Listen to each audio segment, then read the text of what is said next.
So my name is Marissa Robinson, and this is Batman. He is my 14-year-old very best friend.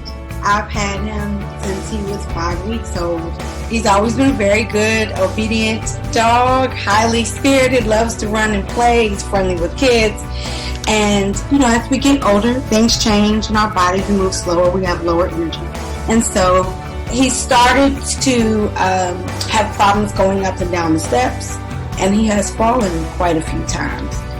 And we started using Honest Paws from the recommendation of a neighbor. Our neighbor saw us not walking as much in our neighborhood. They said, hey, you want to try these treats that we give our dog food. It helps her feel good and keeps her energized. After using the product a few times, I've noticed a difference in him immediately. It has definitely helped his mobility.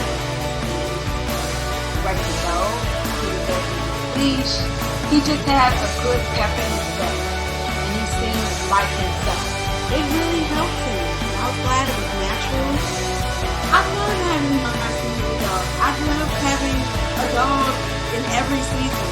Batman's my first and only pet. I've never had a pet growing up. So watching him go through life as I go through life has been like the greatest honor. To me, he got some time back. So yeah, that made it a lifetime subscription for me. And everybody likes to tell me, well, have you tried this for him? Have you tried that for him? I say, I think we got it. I think we got it. Honest Paws has been a keeper. So if everything works and feels better with Honest Paws, then we're good.